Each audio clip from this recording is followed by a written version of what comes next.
ಹುಷಾರು ಹುಷಾರು ಹೊಡೆದ್ಬಿಡ್ರಿ.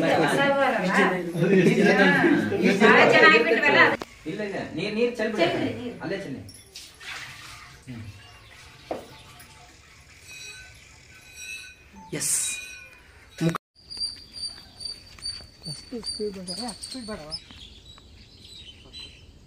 ಏನಮ್ಮ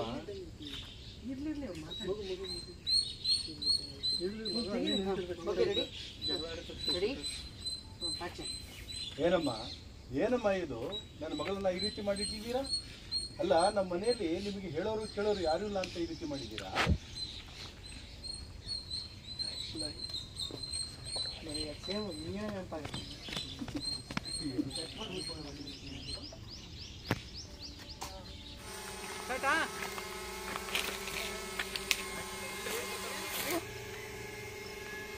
ನಾನು ಹೋಗ್ಲ ಮುಳುಕ ಅಲ್ಲಿ ಮೇಲೆ ಮೇಲೆ ಮೇಲೆ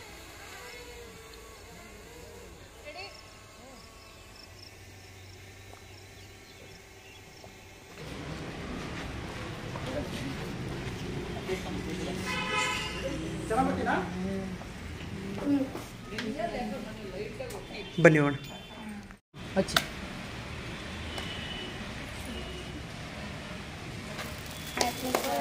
ರಿಯಲ್ ಆಗಿ ರಿಯಾಕ್ಟ್ ಮಾಡಿ.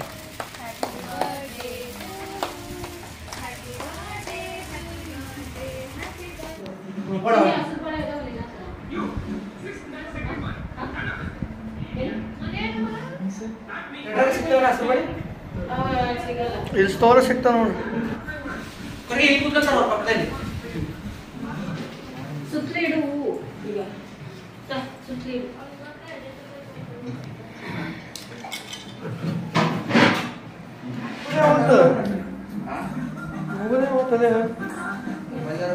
ಸ್ನೇಹಿತರೆ, ನಮ್ಮ ನೆನಪಾಗದ ಚಿತ್ರದಲ್ಲಿರುವ ಪಾರ್ವತಿ ಅವರು ಇವತ್ತು ಡಬ್ಬಿಂಗ್ ಮಾಡಕ್ಕೆ ಬಂದಿದ್ದಾರೆ. ಸಕ್ಸಸ್ಫುಲ್ಲಾಗಿ ಅವರ ಡಬ್ಬಿಂಗನ್ನು ಕಂಪ್ಲೀಟ್ ಮಾಡಿಲ್ಲ, ಯಾಕೆಂದರೆ ಅವರು ಪ್ರಾಕ್ಟೀಸ್ ಮಾಡ್ದೇನೆ ಸ್ಟುಡಿಯೋಗೆ ಬಂದಿದ್ದಾರೆ. ಹಾಗಾಗಿ ಇವತ್ತು ಅವ್ರ ಡಬ್ಬಿಂಗ್ ಕ್ಯಾನ್ಸಲ್ ಆಗಿದೆ. ಇನ್ಮೇಲಿಂದ ಪ್ರಾಕ್ಟೀಸ್ ಮಾಡ್ತೀನಿ ಅಂತ ಹೇಳ್ತಿದ್ದಾರೆ. ಏನು ಮಾಡ್ತಾರೋ ನೋಡಬೇಕು. ಇಲ್ಲಾಂದ್ರೆ ನಾವು ಬಿಟ್ಟು ಹೋಗ್ಬಿಡ್ತಾವ ನೋಡ ಅಷ್ಟೇ. ಅಯ್ಯೋ ಹಂಗೆ ಎದುರಿಸ್ಬೇಡ್ರಿ ಪಾಪ. ಹಂಗಂದ್ರ ಯಾಕೆ ಪುಟ್ಟ? ಹಲೋ ಪುಟ್ಟು, ಅಲ್ಲ ಬಿಸಿ, ನೀನ್ ರಾತ್ರಿ ಪ್ರಾಕ್ಟೀಸ್ ಮಾಡಿಲ್ಲ ಅಂತ ಹೇಳು. ಅದನ್ನ ಪಾಡ ಇಲ್ಲಲ್ಲಪ್ಪ, ತೋರ್ಸಿದ್ನಲ್ಲ ನೋಡು. ಅಮ್ಮ ಚಾಕ್ಲೇಟ್ ಕೊಡ್ತೀನಿ, ಚಾಕ್ಲೇಟ್. ಹ್ಯಾಪಿ ಬರ್ತ್ಡೇ ಅಮ್ಮ. ಅವಳೇನ್ ದೊಡ್ಡ ತ್ರಿಪುರ್ಸಿದ್ರಿ, ನೀವಿಬ್ರು ಕೊಡೋ ಬಿಲ್ಡಪ್ ನೋಡಿದ್ರೆ ಅವಳ ಮುಖ ಯಪ್ಪ, ಅವಳೇನ್ ಚೆನ್ನಾಗಿದ್ದಾಳೆ ಅಂತ ನೀವಿಬ್ರು ಎಷ್ಟೊಂದು ಬಿಲ್ಡಪ್ ಕೊಡ್ತಿದ್ದೀರಾ? ಬಿಡು ಅನ್ನಕ್ಕೆ ನಾನೇನು ಫೋನ್ ಮಾಡಿಲ್ಲ ನಿಂಗೆ, ನೀನೇ ಮಾಡಿರೋದು. ಮೆಚೂರಾಗಿ ಬಿಹೇವ್ ಮಾಡಬೇಕು ಅನ್ನೋ ನಿಂಗೆ 25 ವರ್ಷ ಆದ್ಮೇಲೆ ಗೊತ್ತಾಯ್ತಾ? ಇವೆಲ್ಲ ಮಾತಾಡೋದನ್ನ ಬಿಡು ಫಸ್ಟು. ದೊಡ್ಡ ಸಾಹಿತಿ ಥರ ಫಿಲಮ್ ಡೈಲಾಗ್ನ ಹೊಡಿಯೋದನ್ನ ಬಿಡು ಫಸ್ಟು. ಆಯಿತು ಮಾಡಪ್ಪ, ಆದರೆ ಏನಕ್ಕಿಷ್ಟು ಅರ್ಜೆಂಟು?